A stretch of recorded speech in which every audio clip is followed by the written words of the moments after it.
Our subscriber section, we're talking about mind control. The CIA's mind control of supermodel Candy Jones is one of the best documented cases of all. We'll have the author of that legendary book, Donald Bain, with us in just a few minutes. In the subscriber section, I talk with a lady who had a similar childhood experience to my own of going to a strange, very difficult school situation at an Air Force base that's hard to remember, filled with trauma. Listen as the two of us discuss this and trade notes. It's really kind of chilling. I have to tell you, not everything has been revealed yet in terms of CIA mind control, and we really need to go down the same road with MK Ultra that we went down with the plutonium experiments. The government needs to admit what it did, to apologize, and above all, to compensate those who have suffered, and they have been many. Listen and be chilled by what you hear about Candy Jones. She was the wife of a radio host, Long John Nabel, and she turned out to have an induced double personality that was discovered and documented. It is eerie, eerie stuff. What are they doing fooling with people like that? We need to fix this. Next week on Dreamland, we go after the Chalice of the Magdalene. We're searching into what is real behind the Da Vinci Code. There's real stuff there. Don't let them tell you it's all fiction. There's something absolutely fascinating been discovered by this author. You will absolutely not forget it. And then in the subscriber section, abductee Leah Haley with new extraordinary information for all of us.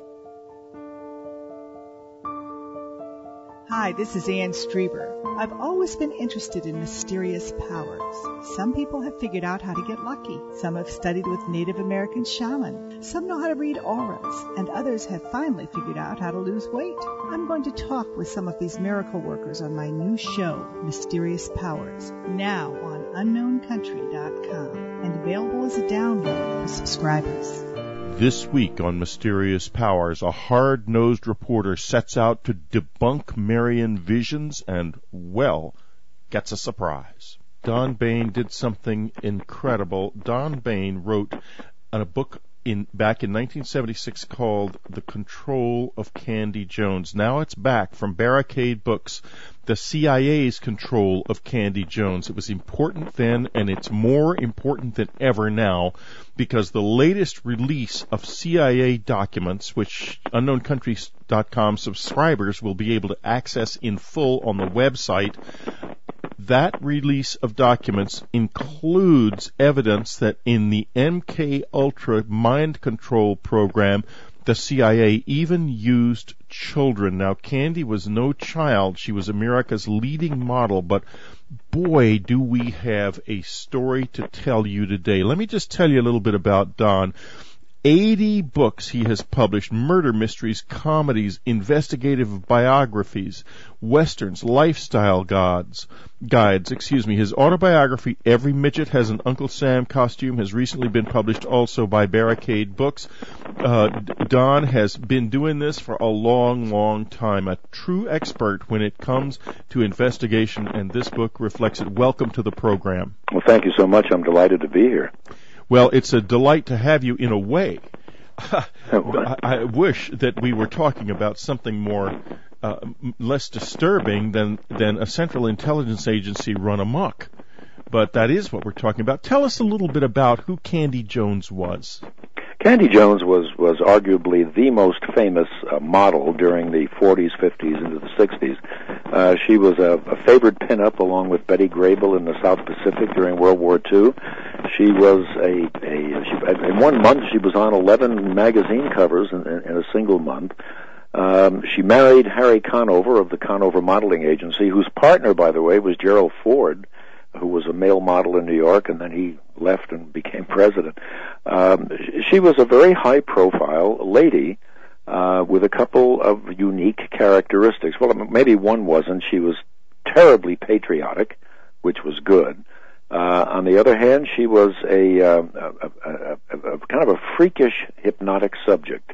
And the combination of going on USO tours, becoming very involved with military people, led her into this program with the CIA that eventually had her becoming a human guinea pig for their experimentations in mind control.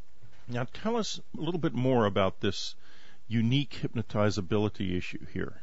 Yeah, I think that's really important for people to understand the story, to understand what hypnosis really is and isn't, and to debunk the myths about it. People assume when you're hypnotized you're asleep.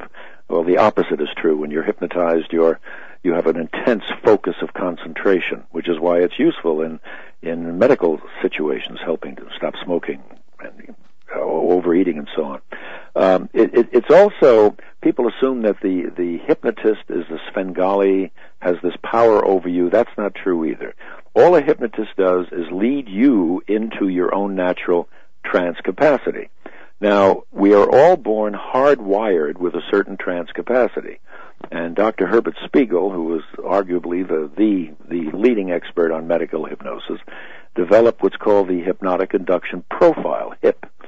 And we all range somewhere from 1 to 5, 1 being not very hypnotizable at all, 5 being extremely hypnotizable, and it's estimated maybe 5% of the population fall into this, and the rest of us fall somewhere in the middle. When you take a 5, and Candy was a 5 on that scale, all things are possible, and in terms of manipulation, and the CIA knew this. And they identified her as being this wonderful subject. And it's very much what a stage hypnotist does when he's picking people from the audience. He quickly figures out who's hypnotizable and who isn't. Now, tell us how they found out. How did she come to their attention? Well, she was involved with a doctor in the South Pacific when she was doing USO tours, and he treated her. She had a number of diseases, tropical diseases. He then was put in touch with her many, many years later by some military friends, including a general, and she ended up having dinner with him out in California, and he said to her that with all of your travels, you might be someone useful to the government to deliver messages. And she thought that was fine. She had financial problems because of the breakup of the marriage with Harry Conover, and so she agreed to do this. What she didn't agree to was to become a guinea pig, to become a subject in this experimentation that this physician, Gilbert Jensen, was involved with, as were many doctors who were funded by the CIA at that time to experiment on people. Now, did you, incidentally, folks, I want to just interrupt our flow of conversation for a moment here to tell you that we have got some electromagnetic disturbance in this area, and you're hearing, I think, right now it's probably coming out into the system, some static, and you may hear a smoke alarm go off in a few minutes. We do not know why this is happening in this studio today, but it is, and we have been unable to track down the problem. There's nothing wrong in the studio, and I'm just going to let you know that there's all kinds of reasons why a show like this might be troubled by that kind of strange interference. Okay, now let's go back to the program, and now Candy Jones they discover at some point that she's highly hypnotizable, right, and they begin to try to recruit her. Right. Now, how old was she at this point? Well, Candy was in her 30s at this point, or maybe even a little bit older at that point. This was back in the 50s, basically. So she was probably late 30s, early 40s. But she had this tremendous reputation coming out of the war and being the top model and so on. I wonder why they would recruit her, of all people. She seems like such a visible person. Well, that's exactly why they did. She traveled extensively, both for the government in terms of USO shows and that sort of thing, and by being visible, there was no reason to suspect, why is this person traveling? She traveled as a normal part of her life.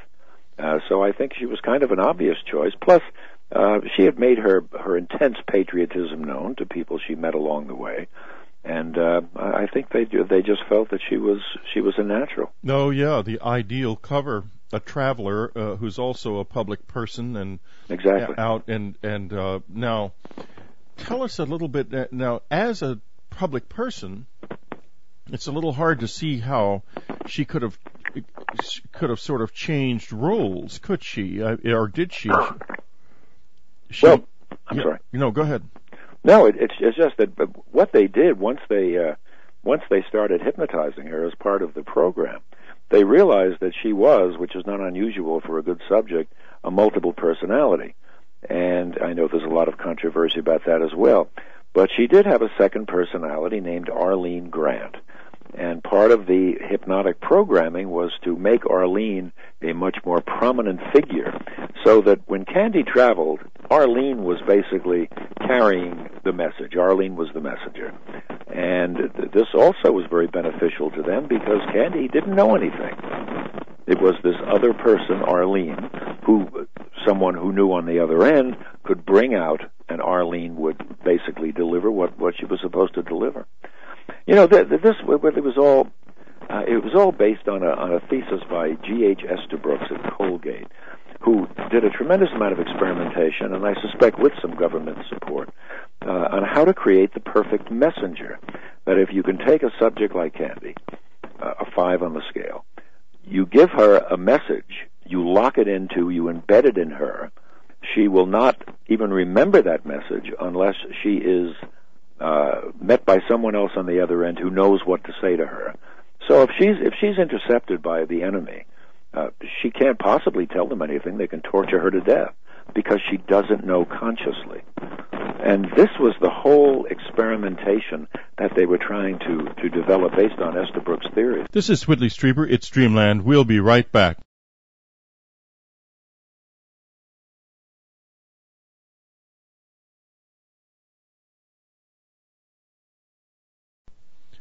This is Whitley Strieber. It's Dreamland. We're back talking with Donald Bain. This is a really remarkable conversation, Don. His book, The CIA Control of Candy Jones, really, for me, for a particular reason, because I am also a 5 and also have a history with the intelligence community, but from childhood. And so I'm not going to get into that in this program. My listeners have heard plenty about it, and they'll hear more. But I will only say that you must read the book, because this will tell you something about what was going on, and in my opinion, still is. How do you react to that, Don? They said in 1967 they'd quit. They said in 1976 they'd quit. Have they quit? No, I don't think they have. I think it's just too an appealing thing for them to continue with experimentation, worrying about our enemies doing the same thing. I mean, now that the Soviet Union is gone, that was the big concern. There was all sorts of reports that the Soviet Union were creating Manchurian candidates and so on, and so this was like having both sides with an atomic weapon. Kind of a standoff, but no, I see no reason why they wouldn't be continuing today, and frankly, they've lied so many times about it, I don't see why they wouldn't be lying today about it. Exactly, and let's go back now to the doctor. Did Candy ever confront this doctor? Ever confront him? Confront him, yeah. Did she have, what kind of memory did she have of what was happening to her? Well, her memory was brought out through roughly 200 hours of hypnotic sessions that were conducted by her husband, Long John Nebel, who was one of the greats in radio. Yes, the king of late night talk radio in New York for more than 20 years, and John would induce her into hypnotic trance, which was not hard with her. I mean, the whole trick with somebody like Candy or anybody who's a 5 is to keep them from going into trance spontaneously throughout the day. And these things would come back, and he would begin to regress her. And age regression is a remarkable thing that can be done in hypnosis with the right subject. I've seen people regress back to infancy left with just a sucking reflex. But something that happens is that people who have, like has happened to me, who have a difficult and frightening abusive situations happen to them in childhood, during a hypnosis session about something completely different, they regress spontaneously. Yes, absolutely. That's right. And Candy would do that routinely with John, and John eventually realized he was with this woman. He'd married this woman who was presenting to him 2 different women. I saw it his wedding day. I was standing with her chatting, and she was a very warm and loving person and wonderful to talk to, and all of a sudden I was talking to a different woman. And John was faced with that as her husband, her new husband, and finally pulled out a tape recorder, or bought a tape recorder, and when she would go into these spontaneous trances, or he would suggest she go into them, and would lead her back in her life, all of these things started to come out about what happened with Dr. Jensen and other physicians. I think that's one of the appalling things, Whitley, is that so much of this experimentation was done by medical doctors who were treating patients every day, but were taking all of this money from the CIA and doing these experiments on their behalf. And there's something really sobering about physicians doing that. Well, yeah, it's extremely unethical, and equally unethical was the transport and use of German doctors who Gestapo expert interrogators in Project Paperclip. Among those was the one I had unfortunate contact with as a little boy, a doctor who was worked under Hubertus Strughold and at Randolph Air Force Base here in San Antonio, and I'm still way behind where Candy was in terms of struggling with this. I was out there just recently driving down a highway with my wife in the car, and suddenly found myself driving into the south gate of the Air Force Base where we had gone as children to this Dr. Antonio Kraus, and my wife didn't notice me turning off the road. I must have, but she's not very aware of the area. But I was astonished that I had gone from being on a very large interstate to this little country road without even knowing what I was doing. Without even knowing, Not even knowing. And I can't get back to it. That's one of the things I was so interested in. I wish I had somebody with Lord John Nable's patience and determination. Tell us, he must have talked to you right along, didn't he? Oh, yes, he did. Once he realized what was happening, he brought me in on it. And I was part of some of the hypnotic sessions with her. Sometimes we role-played, John and I, with scenes that she would dredge up between two doctors. Sure, yeah, he brought me in right from the beginning. This is Whitley Strieber, It's Dreamland. We'll be right back with Don Bain.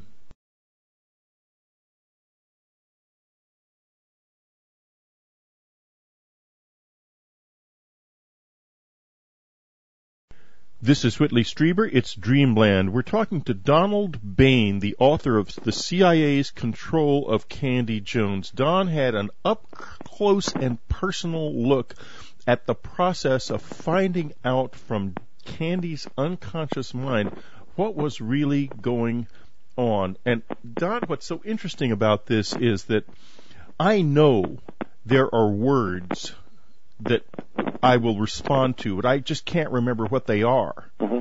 And even under hypnosis, I've been asked to say the words, and I can't do it. Oh. And how did you get into Candy's altered other personality? Well, that other personality basically emerged unsummoned. All of a sudden, she had been coming out. Arlene had been presenting herself to John at dinner, in bed, during their normal day. She would just come out. She would emerge. And then during the hypnotic sessions, it became almost a battle of the minds between John and Arlene. Arlene would emerge. Arlene would make these scathing comments about Candy being weak and a namby-pamby, and Arlene was the strong one, and that's very, very common in multiple personalities, especially from an abused childhood. Candy had an abused childhood. I think it could be defined as that. And very often a second person will emerge who's better able to withstand that kind of abuse, whether it's physical or mental, whatever it is. And so Arlene was this very strong personality within Candy, and she would simply emerge. John would be talking to Candy, and Candy would be talking about regressed back to some moment in her life, and all of a sudden the voice would change, the tone would change, her whole face changed, and suddenly Arlene was there, and Arlene would talk about things, because Arlene was always with her during all of this. Arlene almost became a third-party observer of it. Now, here's what interests me. Why I have evidence from my life that there is such a person, another person inside me, who has a completely different set of memories and different abilities, an entirely different mind. Right. Now, how is it that Arlene came out at all? That's what fascinates me. When John first married Candy, Arlene began to come out, didn't she? Yes, she did, right away. Now, right why away. was that? Do you know? Well, I think Candy felt a lot of stress. And when Candy would feel stress, Arlene would come out because she was better able to cope with it. The marriage was, Candy's life was very stressful. It had been her entire life.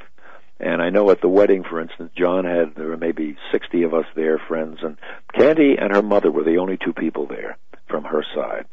And she was a very stressed out kind of lady. And Arlene I traveled with her for 6 weeks promoting the book all over the West Coast. And it was just amazing. We'd be sitting on a show like this, and the interviewer would ask a question that made Candy uncomfortable, and I'd look across, and I'd see the face change, and suddenly the voice changed, and out would come Arlene answering the question. So I think it was a compensation. Arlene was a compensating factor for Candy, which is very, very normal with abused kids who develop these other personalities, and they develop them for that reason. Right. They develop them because of the abuse, and Dr. Krauss knew that, which was why the experiences that we went through at Randolph were such hell. Mm-hmm. Because sure. He induced these other personalities by putting us through living hell, as has happened to a lot of people, and now we have some documents from the CIA that suggest that finally, there's a window in it, because there's 50 or 60 people around the country claiming this has happened to them. There was a group of children found in a park in Tampa, Florida, back in the 80s, who were feral and had been let out of a truck by two men who were somehow connected to the government. Right. There was a big controversy about this that ended abruptly when the CIA stepped in and killed the whole investigation. Really? Because these men were going to be charged with big-time kidnapping. It was a big cause celeb. There's stories in the Washington Post and U.S. News and World Report. Yeah, I remember. Yeah, a congressional investigation. So, I guess as children, when it is done to children, it's almost seamless. I mean, in other words, I can't get back to it. Right. And I'm so fascinated that you guys got back to it. And I want to know now, what had she been used for, and by whom? Well, she was used by Dr. Jensen, who also reported to a very high-profile Beverly Hills physician. He was an OBGYN and a psychiatrist, had all sorts of celebrities as patients. Wow, Excuse me. What a great place for the CIA to be. Oh, yeah, absolutely. This same doctor, who's now deceased, he was Can involved. you say his name? Well, I never do. Well, I could, I suppose, now that he's deceased. Yeah. And you know what? I used a fictitious name in the book, and that's the only name coming to me at the moment. But I will, before we're done, I'll remember it. Yeah, you and I have both the same problem. I have name block as well. It has nothing to do with the CIA, I don't think. It's got much more to do with being no longer 35. I think so. So between the two of them, they had Candy as a subject, and I'm sure she wasn't the only subject. I mean, I'm sure they were dealing with a number of people that maybe they were using drugs on some. There was a suspicion that some drugs were used with Candy, although I never really could pin that down. It was really much more hypnosis. And they just had this subject, and they worked her for years. I mean, when you think of it, what she was doing, literally, was worthless to the government or anybody else. She would occasionally deliver a letter somewhere.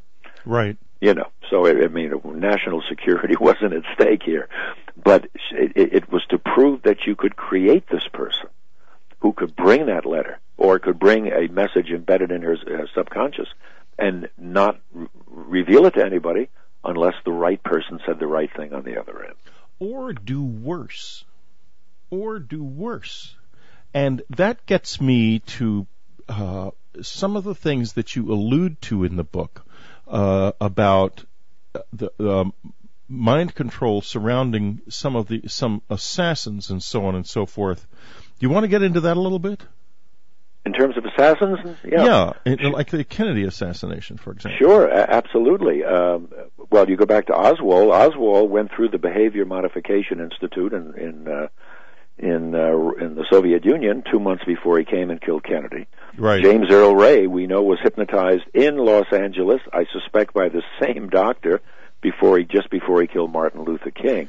Now, why didn't that's now a documented fact, but it was nowhere in the investigation. That's right.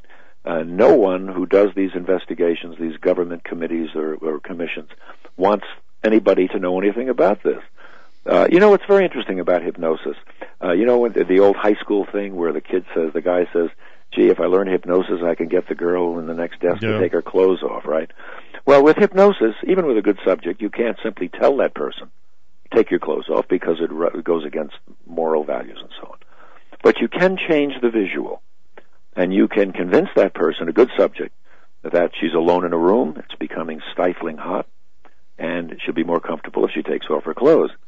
Just the way you can tell a wife, for instance, that you can't say the next time your husband walks through the door, shoot him. Right. But you can change the visual and say the next time the door opens, it's a rabid bear. And so you would better shoot to save your own life. Now, could you do something? James Earl Ray arguably was certainly a man who hated Martin Luther King. Mm-hmm.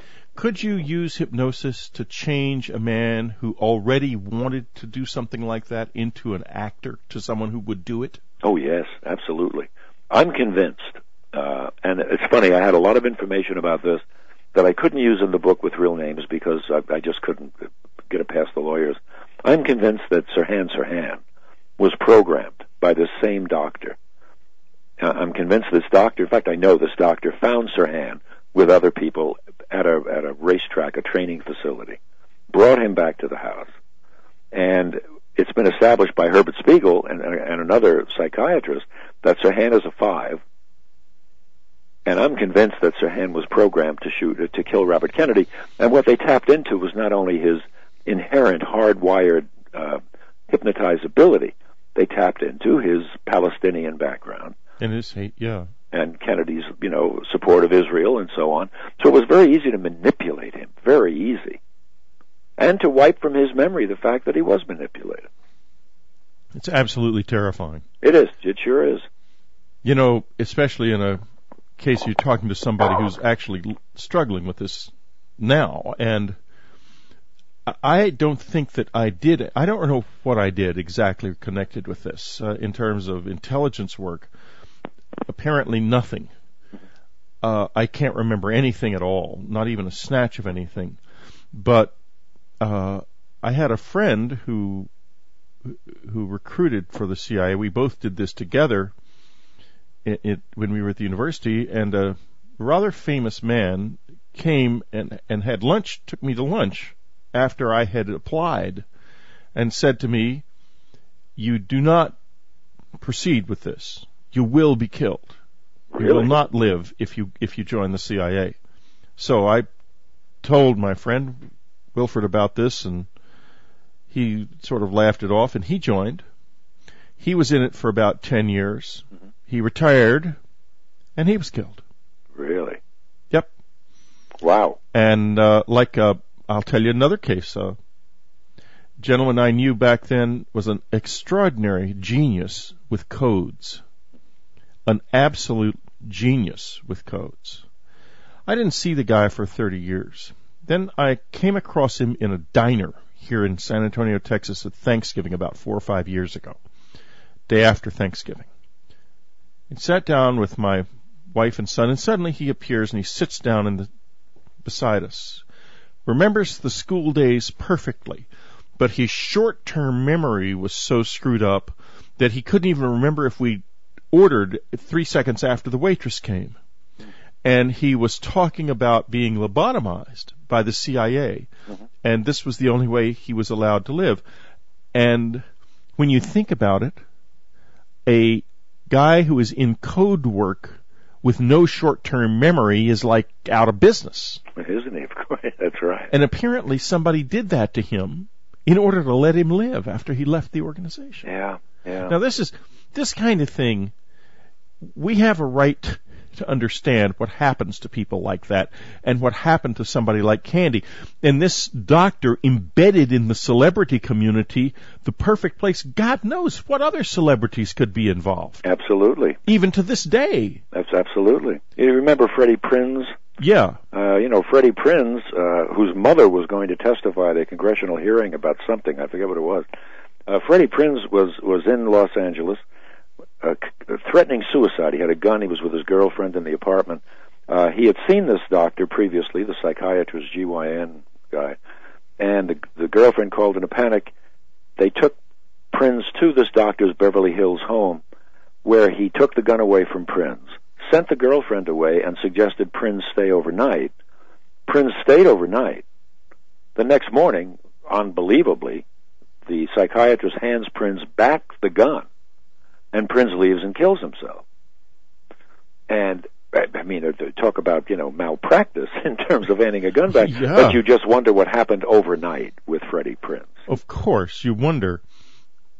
And maybe something happened overnight. He was tested and found wanting, and then given the gun to go get rid of the evidence. Absolutely. Yep. It's interesting when you talk about that you have not been able to go back and recreate this. Let's talk about this in just a couple seconds. Sure, okay. We got to take a little break. This is Whitley Strieber. It's Dreamland. We'll be right back.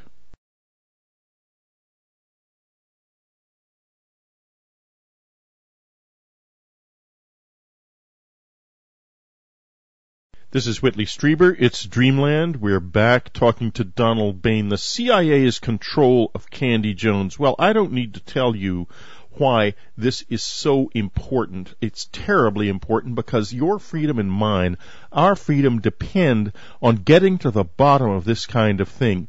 The United States won World War II. We then became a community of secrets, and where the secrets start, the republic stops. We have got to spread the borders of the republic deep into the secret community. And I'll tell you, there's two things they're hiding. Stuff so ugly they can't afford to let us know, and waste so extravagant they dare not let us know. That's the reality. Okay, let's now go back to where you were just starting to ask me a question just before we left the air. Yes, you indicated that, you've not been able to go back and recreate these things from your childhood. As Herb Spiegel, the psychiatrist, said about John, he would have preferred that a psychiatrist did all of these 200 hours with Candy rather than a layman like John. But as he pointed out, it would be prohibitively expensive to do that in terms of time and certainly in terms of money.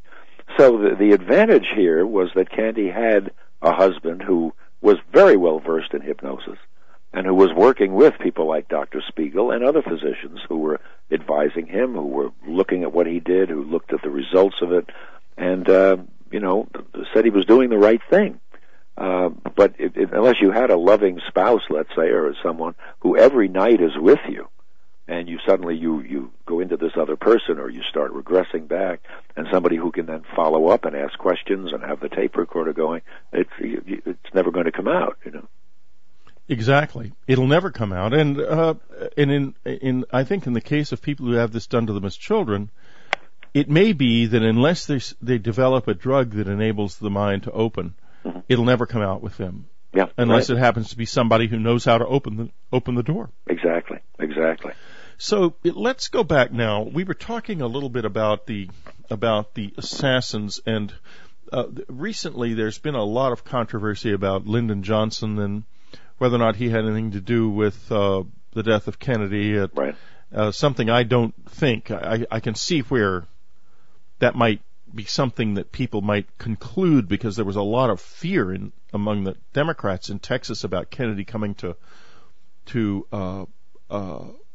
Dallas because of General Walker, who had just spat on Adlai Stevenson the week before in the Adolphus Hotel, and Kennedy insisted on going around Dallas in an open car, and they were afraid he was going to get shot. Right. And so it sort of looked like there was a kind of a pre-conspiracy beforehand, as these guys variously left the state and made mysterious phone calls, etc., and so forth.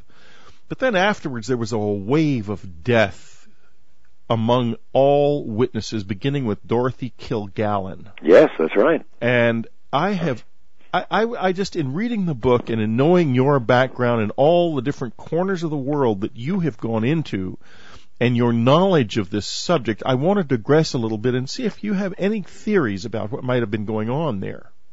Well, if you put all the scientific examination aside, it seems to me inconceivable, just from a common sense point of view, that Lee Harvey Oswald, James Earl Ray, Sirhan Sirhan, all were simply single nuts, they just operated on their own. Nobody else was involved. Nobody else knew. I mean, it's absurd on the surface. Of course. It really is. I don't know about the Texas situation. Of course, I've read a great deal about it. And yes, there is that rumor that I think it was Johnson's attorney who's come forward and talked about Johnson having arranged for this assassination of John Kennedy. But I do know, because of the Candy Jones book brought me into the Robert Kennedy assassination much more deeply. Right. That Sirhan was programmed to kill Robert Kennedy, and was programmed by the same doctors who were doing CIA experimentation, which by extension means the CIA was responsible for it. Now, I point out in the book that I'm not saying the CIA as an entity, top guy at the CIA said, do this. But the problem with the CIA is that there are so many rogue groups within it, right, operating with their own agenda, what they feel is right for America, with their own funding that's never reported, it's never accounted for. And that's where you have the problem. I think it's that kind of rogue, in John Kennedy's case, Southwest, big oil money kinds of people, with the blessing of the CIA, the tacit blessing, that are behind these kinds of things. Now, when I was reading the book, I wanted to ask you, and since you bring this up, I'll ask you now. Actually, we're coming up on a break in a couple of seconds, but I was wondering if you knew any specifics about such groups, who they might be and so forth. And in just a couple of seconds, we're going to ask Don that question. How deep can we really go into this in terms of information right now? This is Whitley Strieber. It's Dreamland. We'll be right back.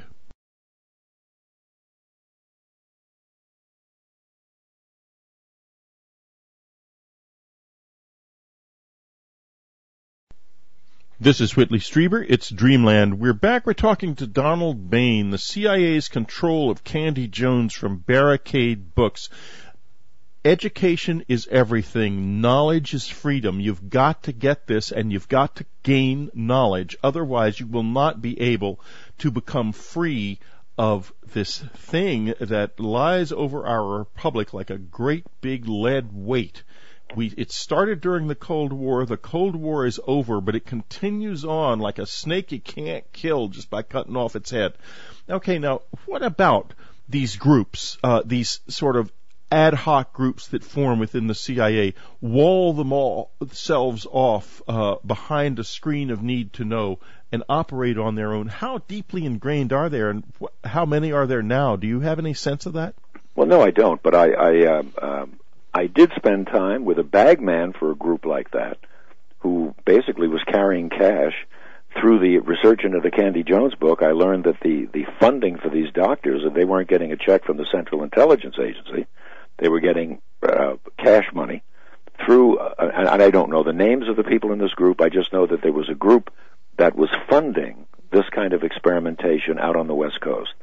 In Los Angeles, and Jensen, the other physician who was her direct control, he was in Oakland. I went to his office. I found his office based upon descriptions that had come out of her hypnotic session. But no, I don't know specifically. I don't know. I doubt if they have names. I mean, they have individual names, but I'm sure these groups are not labeled. They're just a bunch of like-thinking people who believe that what they're doing is best for America. Now, you said an absolutely fascinating thing there. You found the guy's office based on material you got from her hypnosis sessions. Right. Now, could you tell us a little bit more about how you did this? Because this is absolutely critical in a certain way. Well, John, in his sessions with her, she would regress back to being at his office. She regressed back to when she first went to his office. She described it in detail. But it was over a series of sessions where a location came out, where she remembered, she was always picked up at the airport and driven by the same person to the office, and based upon, she finally, I remember one of the sessions, she kept saying, it sounds like a tree, it sounds like a tree, and it turned out to be Cypress Avenue in Oakland. And I went to Cypress Avenue, and based upon her physical, she didn't have a number, but the physical description of the building, found it. And of course, it was long ago abandoned by the doctor. But he was a doctor who, had evidently had a practice, and this was a seedy little, building in a bad part of Oakland, which away. A bad part of Oakland can be real bad. Yeah, absolutely. Exactly. I mean, this was in an industrial area, it was, and this is a doctor who's got his office there, and I suspect the only person who ever came to that office was Candy or someone else like her. Now, you know who the doctor was then, therefore, and where the office was. Could there have been any other reason she would have gone there? Well, there was always a suspicion as this thing developed, her relationship with this doctor, that some sort of sexual or romantic relationship had developed. And I always suspected that. She never admitted to that, I could never prove it, and so I really didn't get into it in the book. But I always had the feeling that there might have been, that she developed a relationship with him. I mean, after all, you take somebody as suggestible as her, and as trusting, which goes right along with the suggestibility, and this was a real father figure to her. This was a physician. This was somebody she met during the war. This was a war hero. So you can see that happening. She was so vulnerable to any kind of suggestion. It's just so vulnerable. Yeah. So, but and by the way, that's the people who end up in these situations. I guess what I'm asking is slightly different. Is there anything aside from this that might have brought the two of them together just in life? In other words, could she have conceivably met him at a party or gone to him to consult in an entirely legitimate manner or not? No, what happened was the first letter she ever delivered was out to California on behalf of some general she knew in New York who said, listen, while you're out there, would you bring this out there? It's some government thing. You'll be contacted at your hotel. And this was years and years after she was in the South Pacific, was sick, and was treated by this guy. She gets a call at the hotel, and it's the same Gilbert Jensen, who was the one who's to get the letter. Now, that letter may have been empty, but I think it was a way of putting her back in touch with him, because they knew he was involved in this experimentation, and she was a great subject. And so she was essentially probably an experimental subject, or could there be a level of this that that Long John never got to, where she was doing other things that weren't so benign as delivering little letters and possibly empty envelopes? Did you ever have a sense of that at all? That's a great question. No, but it certainly is possible. It certainly is possible that there's some selectivity in what she allowed to come out during regression. They did program her to kill herself. That when it was necessary, that she was to go to I think it was in the Bahamas somewhere, to some cliff and jump off it. That's the strangest thing, because I and other people in my world of people who had this happen to them when they were children often experience overwhelmingly powerful desires to commit suicide that make no sense and have nothing to do with our lives. And it happens to me every once in a while, and it's been happening for so long, I just ignore it. And it's like something in the environment will trigger some suggestion, and it sort of half comes to light, and I begin to have this desire, and I think, wait a minute, what's going on here? And it goes away. Yeah, right. I've worried at times that there might be a time when it didn't go away. Mm-hmm. Sure. And she was programmed to do it if she was about to be discovered, or what? Yeah, I guess if they felt it was prudent to get rid of her. It's interesting. The movie rights to this were bought right after the book came out. For $100,000, the 20th Century Fox bought it for Jane Fonda. She wanted to play the role, and they paid $100,000, which was big money back then. And 3 top screenwriters wrote screenplays. The movie has never been made. And I've tried for years to buy the rights back, and they absolutely won't do it. And I wonder why. You know, I have to tell you that when I read that, I thought to myself, when I was reading the book, I make TV movies and films also. Right. And I'm always looking for good material, and I thought to myself, this would be good. And then I got to that part, and I realized that that this would be, if I tried to take this to the networks, everyone would say no, they won't do it. Right. They wouldn't do it. Right. No, yep. They wouldn't do it. Yep. Which is in and of itself terrifying. Yes, isn't it? Yeah. Because it's... Well, look at Disney, Just did this on the Michael Moore with picture. The Michael Moore thing, yeah. Sure. Of course, that hasn't gotten quite out of the fan yet, if you will, if you don't mind my saying, because it's quite clear that Michael Moore's film doesn't fulfill the contractual restrictions. In other words, he fulfilled his contract. Right. And they're not distributing the film is going to at least get them involved in a very, very big lawsuit. Yes, it is, and it's going to sell the movie. Yeah, well, it's like Fox with the Al Franken book, Yeah. It's stupid is what it is.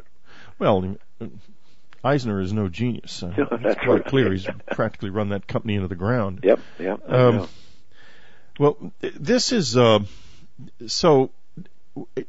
I would like to turn now to the issue of where you feel, because we're only getting down to our last 10 or so minutes together, where you feel this might be going. In other words, Candy has passed, Long John Nabel has passed, right.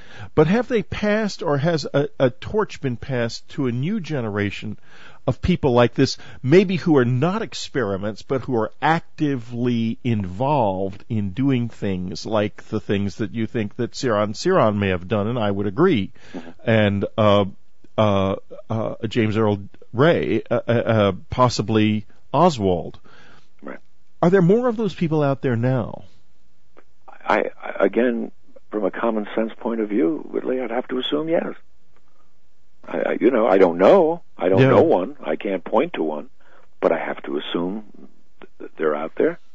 There have to be people who came out of all of that programming that went on for years and years, and Frank Olson with the LSD jumping out the window in New York, and I mean there were so many people involved that out of that have got to be people who are walking around with the potential to put into effect something that they were taught to do or programmed to do. Well, I'm sitting here right now. I have in my hand a disc I ordered from the CIA that is going to be up in its entirety on my website. That is the first of 3 discs, which collectively contain 30,000 documents relating to MK Ultra, which was the CIA's mind control project, that were just recently released after they testified years ago that they had released everything. Yeah, right. So. Oh, yeah. I know. John Marks was a researcher into all of this who got a lot of the MK Ultra and Operation Bluebird material, right. And I got to share, sit with him and look at it, and I mean they redacted it, so it was ridiculous, but yeah, so all of a sudden they find more in the archives, right? Right. This is Whitley Strieber. It's Dreamland. We'll be right back.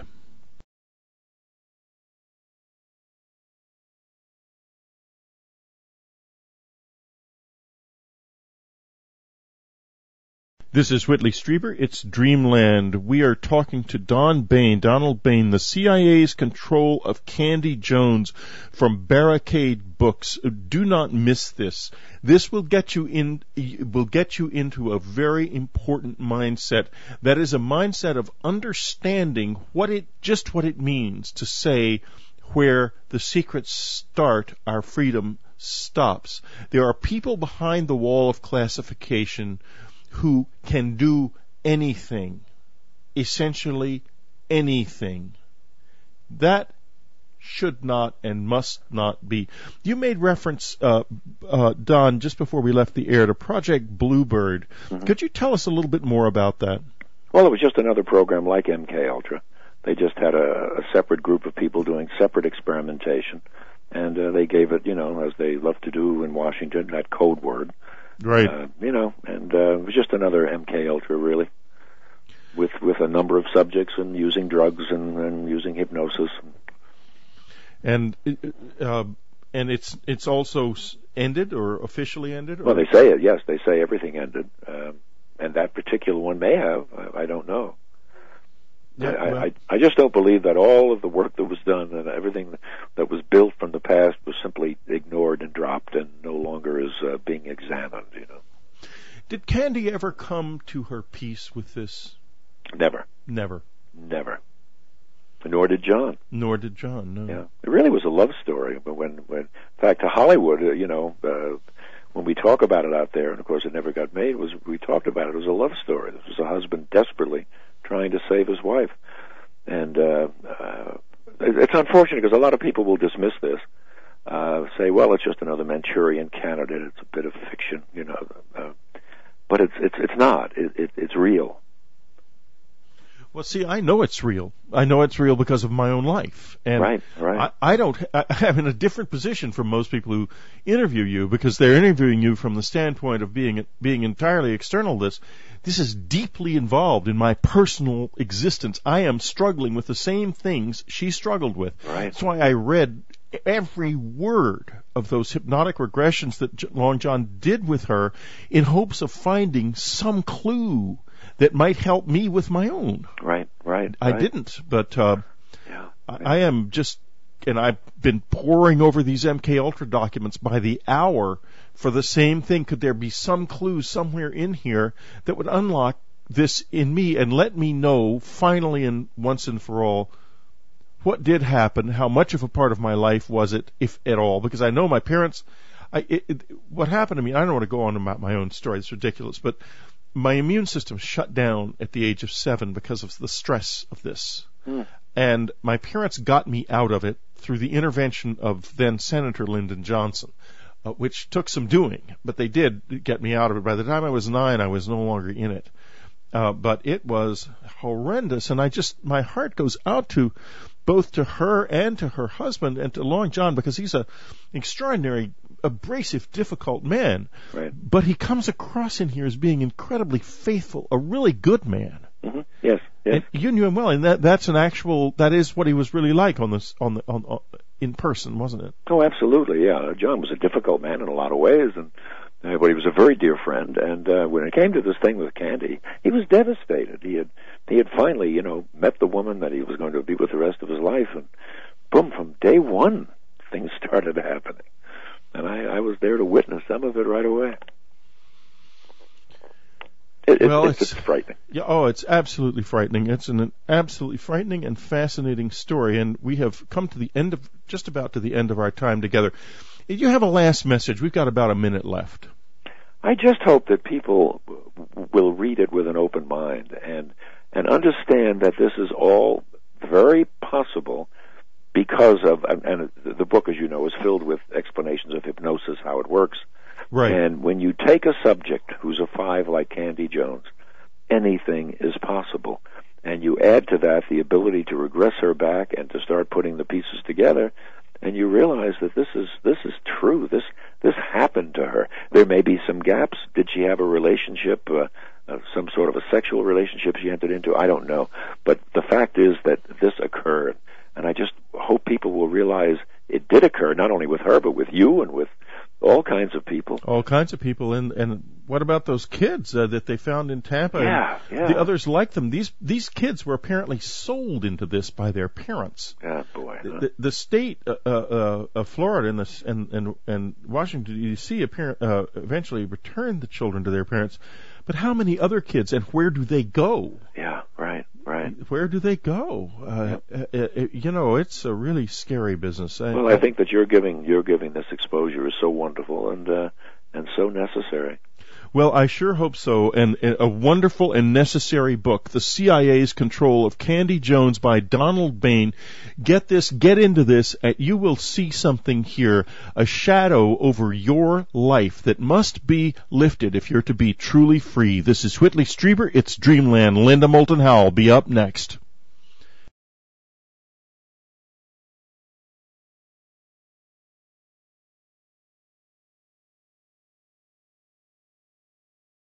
One reporter who loves mysteries is radio's leading science journalist, Linda Moulton Howe. She's an Emmy Award-winning TV producer, documentary filmmaker, and writer, and the reporter and editor for EarthFiles.com, the Internet's most respected edge science website. Today, she has a special report for us on a most anomalous and unusual cattle mutilation. Here she is from Philadelphia, Linda Moulton Howe. Thanks, Whitley. Well, first up is a recent unusual series of deaths in New York. It was on June 3rd, half a dozen skinned cats with blood and organs removed were found by construction workers on top of a 2-story brick building in Long Island City, Queens, across the East River from New York City. The cat remains were taken to the American Society for the Prevention of Cruelty to Animals in Manhattan. There, Special Agent Joseph Pentangelo, who has worked in New York's ASPCA for 3 years, examined them and said it was, quote, macabre and horrible, unquote, and sent the bodies to the ASPCA hospital. I talked with him Friday about results from preliminary tests. And at this point, we've determined that the cats' bodies and some of their organs have been treated with a chemical designed to retard or delay decomposition, chemical like formaldehyde. Also, some of their organs have had latex injected into them, which I understand is also a method to preserve, a method used to preserve organs. And this would imply what to you? The implications at this point are that we are speaking to an individual. I don't want to characterize him as a suspect, but we believe we are speaking to the person who is responsible, at least, for putting the cats on the roof. And it appears at this point that he was using them for some sort of teaching purposes for biology. Whether or not he's officially sanctioned to do that or he's affiliated with any kind of a learning institution, we have not determined that at this point. Why would he put them on the roof? I don't know. That's the disturbing part of it. I don't know if he was doing that. I don't want to speculate. Mm-hmm. I honestly don't know. Mm-hmm. It certainly caused public alarm doing it. So, and how he came into possession of them, whether or not they were already in that state when he came into possession of them, or whether they were alive when he came into possession of them, is still being investigated. And have you ever had cat mutilations before? As far as anything like this, where they're eviscerated and desanguinated, no, I've never had anything like this. From cats in New York to large animals far west, in northwestern Missouri, in the region around Trenton, something horrible happened to a pregnant mare on Thursday, May 20th. She had been seen alive the afternoon before and was discovered 24 hours later around 3 p.m., dead and mutilated. Her still unborn foal's head seemed melted away by some incomprehensible force. The mare was the granddaughter of a grand champion American quarter horse and was worth at least $5,000. Her owner, who has requested anonymity, has been raising quarter horses for more than 40 years, and this spring has about 100 head in her pastures. 34 of those were pregnant and being watched over by a ranch hand. On Thursday, May 20th, he counted them and realized one was missing. So he went to look for the pregnant mare. Well, when I went down there, the eyes was completely gone. The tongue was gone. The mouth was kind of pried open. And the colt was halfway out, but there wasn't no head to it. And the mare was on her back with 4 legs up in the air?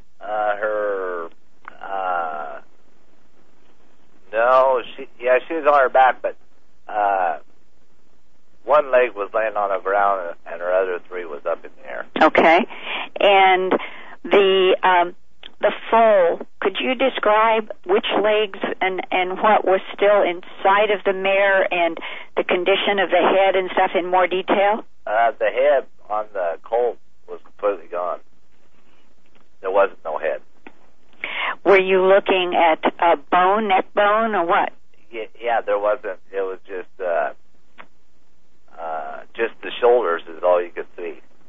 Well, everything else was gone. Do you mean that the neck bone and the skull head was not there either? Right, it was not there. And then it had like two round holes in the stomach. That's in the mare. In the mare, yeah. Was there any excisions from the body of the young baby, forgetting for a moment what happened to the head? Were there any cuts on that foal? I couldn't tell for sure. I didn't examine it thoroughly. Mm-hmm. There was no tracks, nothing. No blood. And as you stood staring at this scene, trying to figure out what might have happened, what went through your mind? I didn't know for sure. It was kind of weird. I've never seen anything like that. I mean, the strange because usually if you got a carcass laying around, we've got probably 100, 200 coyotes. You can hear them out there at night, and they're running this ditch all the time, and they wasn't even up there at all. And like the birds didn't have nothing to do with it. But there was no coyote tracks down there. There's nothing, which that's unusual. Mm-hmm. So it's a strange deal. I haven't quite figured it out yet. The back legs of the foal were still in the mare's abdomen, and I asked the owner if in her nearly half-century of raising quarter horses had she ever seen an unborn foal with a missing head from a mother whose eyeballs, tongue, teeth, and vulva were also missing. Never. I've had horses hit by lightning. I've had foals that are mummified, in the mares from absorption. I've had all kinds of odd births. I've had a lot of different things that have happened. Nothing that even comes close. Everything was explainable. This is not explainable. There is nothing like it. We had the incision. The one in the stomach was so perfectly round. It would be impossible. I couldn't draw a circle that round. It was just perfect. Did anybody around you or on your property notice anything unusual in terms of light or sound between May 19th and the 21st? No, I'm the only person here. It's very, very quiet here. You can hear anything. My dogs would bark if there's anything, unusual going on. And no barking even? No barking. The owner called her local veterinarian, who has seen 3 previous unusual animal deaths in cattle since 1995. But the vet, who also requested anonymity, was not prepared for the inexplicable foal's missing head. It looked as if only the foal's head had been subjected to intense energy while the rest of the unborn body was unaffected, and the mare had suffered bloodless excisions the law enforcement over the past 50 years has called the animal mutilation mystery. I think the procedure used to amputate the vulva and probably part of the vaginal sphincter, that procedure caused damage to the tissue of the head, such that it was heated up. Rapid decomposition. That's the only thing I can tell you. It was just mushy. And heated or melted. I don't know that term would be accurate. Okay, but somehow heat was applied when the vulva tissue was removed. I wouldn't say that was accurate either. No. That we don't know. We just don't know. In looking at the other cases I've seen and looking at the edges of the tissue, trying to determine what technique was used, I don't know. No sign of singeing or burning. No evidence of a normal cutting action like you would use with a sharp instrument. of course, no sign of blood because all the blood from these animals has been removed. I think that because the foal was close to being delivered, maybe just hours away from being born, that the technology used in the removal of the vulva inadvertently destroyed through some means destroyed the flesh of the foal's head. That was down in the birth canal. It was down in the birth canal, and it was just inadvertent that the head tissue was altered. Wow. And what method? I don't know. When I look at it, and I have handled it with protective gloves on, and it's like it's the consistency of runny oatmeal. It's like it had been in a pressure cooker for a long period of time, and the mare had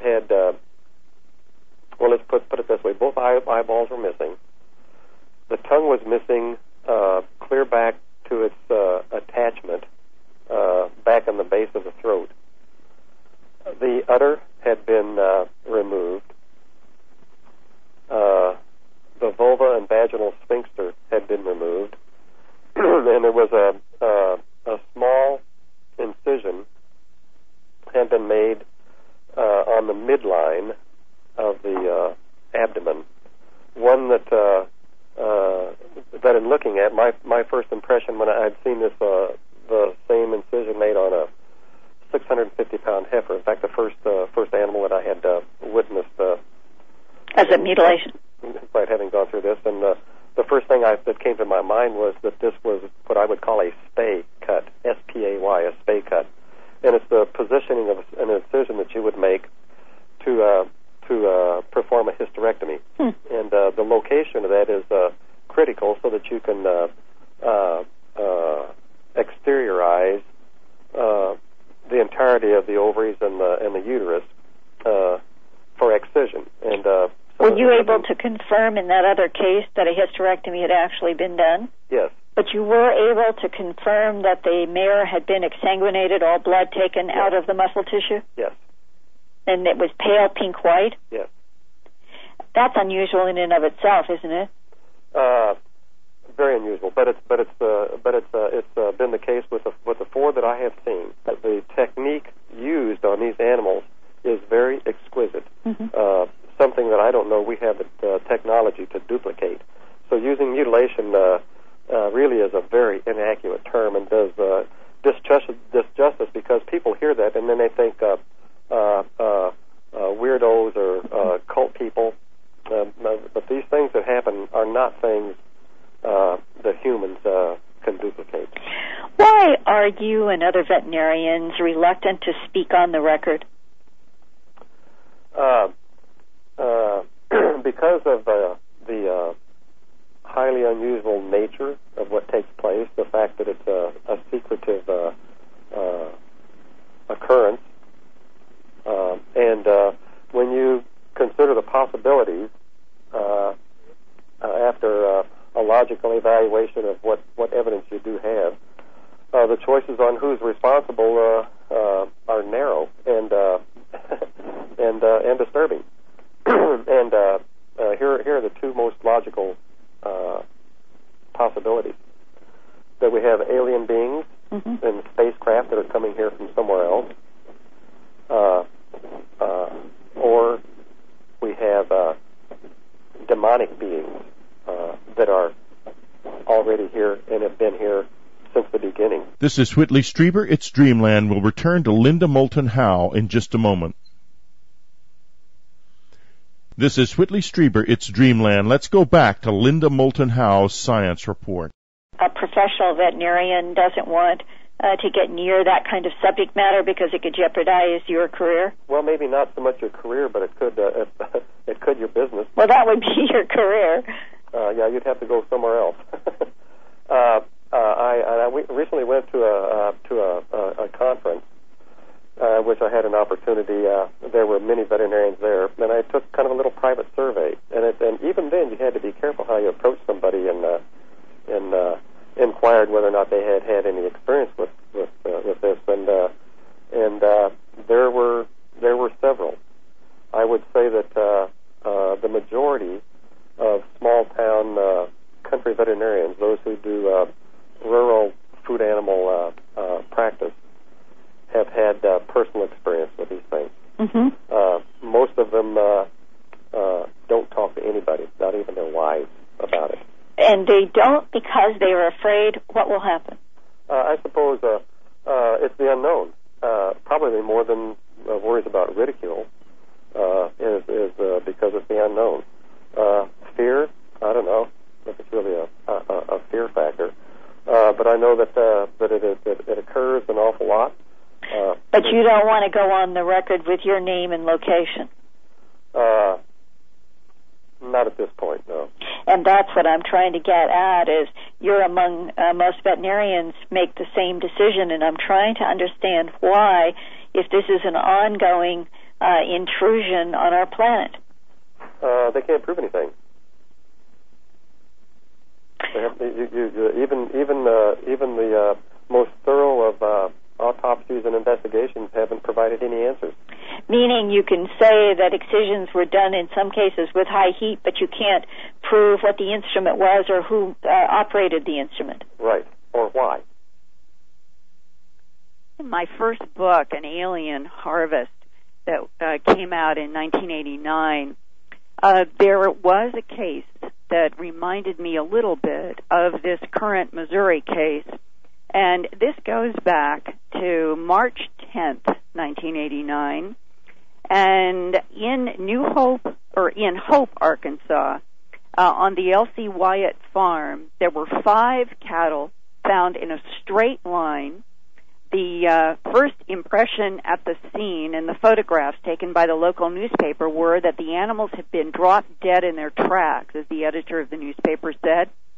And one cow was lying on her right side, and there was a large round cut area with the unborn calf still inside of the embryo sac, lying just sort of part legs inside the abdomen of the dead and mutilated mother, and the calf was inside of the embryo sac. And there was no blood on the ground. There was no fluid in the sac whatsoever. There should have been fluid in that sac.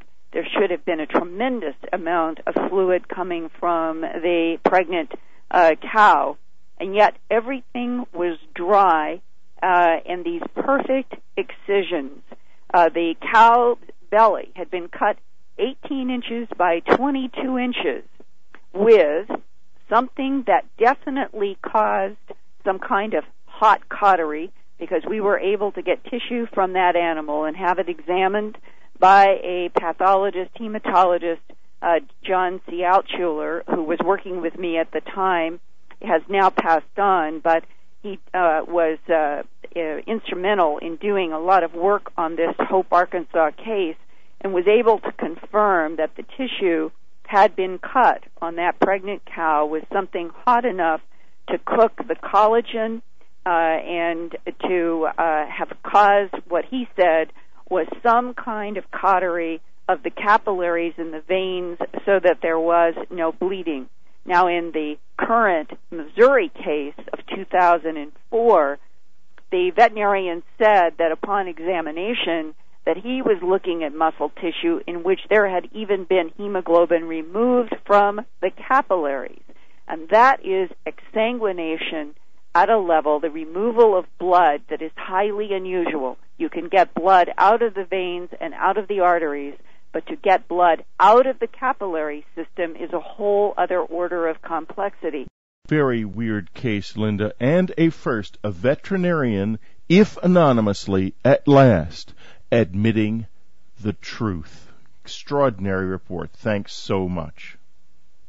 You've enjoyed along with me another extraordinary episode of Dreamland, and next week we're going on the trail of the Da Vinci Code, the Chalice of the Magdalene. Who was Mary Magdalene, and what is the Chalice of the Magdalene? There's been a breakthrough in terms of research This is real research, not fiction, so get ready for it. It's going to be fascinating. For our subscribers, we're continuing in the direction of mind control. Leah Haley will be with us, and she is an abductee, an author. She's been involved in all kinds of weird mind control stuff, and she is absolutely fascinating, one of the most popular authors on Dreamland. So look forward to next week. I sure am. This is Whitley Strieber. We'll be talking to you again. Heuristics. Well, maybe one wasn't. She was terribly patriotic, which was good. On the other hand, she was a kind of a freakish hypnotic subject, and the combination of going on USO tours, becoming very involved with military people, led her into this program with the CIA that eventually had her becoming a human guinea pig for their experimentations in mind control. Now tell us a little bit more about this unique hypnotizability issue here. Yeah, I think that's really important for people to understand the story, to understand what hypnosis really is and isn't, and to debunk the myths about it. People assume when you're hypnotized you're asleep. Well, the opposite is true. When you're hypnotized, you have an intense focus of concentration, which is why it's useful in medical situations, helping to stop smoking and overeating and so on. It's also, people assume that the hypnotist is the Svengali, has this power over you. That's not true either. All a hypnotist does is lead you into your own natural trance capacity. Now, we are all born hardwired with a certain trance capacity. And Dr. Herbert Spiegel, who is arguably the leading expert on medical hypnosis, developed what's called the hypnotic induction profile, HIP. And we all range somewhere from 1 to 5, 1 being not very hypnotizable at all, 5 being extremely hypnotizable, and it's estimated maybe 5% of the population fall into this, and the rest of us fall somewhere in the middle. When you take a 5, and Candy was a 5 on that scale, all things are possible, and in terms of manipulation, and the CIA knew this, and they identified her as being this wonderful subject. And it's very much what a stage hypnotist does when he's picking people from the audience. He quickly figures out who's hypnotizable and who isn't. Now, tell us how they found out. How did she come to their attention? Well, she was involved with a doctor in the South Pacific when she was doing USO tours, and he treated her. She had a number of diseases, tropical diseases. He then was put in touch with her many, many years later by some military friends, including a general, and she ended up having dinner with him out in California, and he said to her that with all of your travels, you might be someone useful to the government to deliver messages. And she thought that was fine. She had financial problems because of the breakup of the marriage with Harry Conover, and so she agreed to do this. What she didn't agree to was to become a guinea pig, to become a subject in this experiment. Our subscriber section, we're talking about mind control. The CIA's mind control of supermodel Candy Jones is one of the best documented cases of all. We'll have the author of that legendary book, Donald Bain, with us in just a few minutes. In the subscriber section, I talk with a lady who had a similar childhood experience to my own of going to a strange, very difficult school situation at an Air Force base that's hard to remember, filled with trauma. Listen as the two of us discuss this and trade notes. It's really kind of chilling. I have to tell you, not everything has been revealed yet in terms of CIA mind control, and we really need to go down the same road with MK Ultra that we went down with the plutonium experiments. The government needs to admit what it did, to apologize, and above all, to compensate those who have suffered, and they have been many. Listen and be chilled by what you hear about Candy Jones. She was the wife of a radio host, Long John Nabel, and she turned out to have an induced double personality that was discovered and documented. It is eerie, eerie stuff. What are they doing fooling with people like that? We need to fix this. Next week on Dreamland, we go after the chalice of the Magdalene. We're searching into what is real behind the Da Vinci Code. There's real stuff there. Don't let them tell you it's all. Candy was no child. She was America's leading model, but boy, do we have a story to tell you today. Let me just tell you a little bit about Don. 80 books he has published: murder mysteries, comedies, investigative biographies, westerns, lifestyle guides. His autobiography, Every Midget Has an Uncle Sam Costume, has recently been published also by Barricade Books. Don has been doing this for a long, long time, a true expert when it comes to investigation, and this book reflects it. Welcome to the program. Well, thank you so much. I'm delighted to be here. Well, it's a delight to have you in a way. I wish that we were talking about something more less disturbing than a Central Intelligence Agency run amok. But that is what we're talking about. Tell us a little bit about who Candy Jones was. Candy Jones was arguably the most famous model during the 40s, 50s, into the 60s. She was a favored pinup along with Betty Grable in the South Pacific during World War II. She was in 1 month she was on 11 magazine covers in a single month. She married Harry Conover of the Conover Modeling Agency, whose partner, by the way, was Gerald Ford, who was a male model in New York, and then he left and became president. She was a very high-profile lady with a couple of unique characters. There's something absolutely fascinating been discovered by this author. You will absolutely not forget it. And then in the subscriber section, abductee Leah Haley with new extraordinary information for all of us. Hi, this is Ann Strieber. I've always been interested in mysterious powers. Some people have figured out how to get lucky. Some have studied with Native American shamans. Some know how to read auras, and others have finally figured out how to lose weight. I'm going to talk with some of these miracle workers on my new show, Mysterious Powers, now on unknowncountry.com and available as a download for subscribers. This week on Mysterious Powers, a hard-nosed reporter sets out to debunk Marian visions and, well, gets a surprise. Don Bain did something incredible. Don Bain wrote a book back in 1976 called The Control of Candy Jones. Now it's back from Barricade Books, the CIA's control of Candy Jones. It was important then, and it's more important than ever now, because the latest release of CIA documents, which unknowncountry.com subscribers will be able to access in full on the website, that release of documents includes evidence that in the MK Ultra mind control program, the CIA even used children. Now,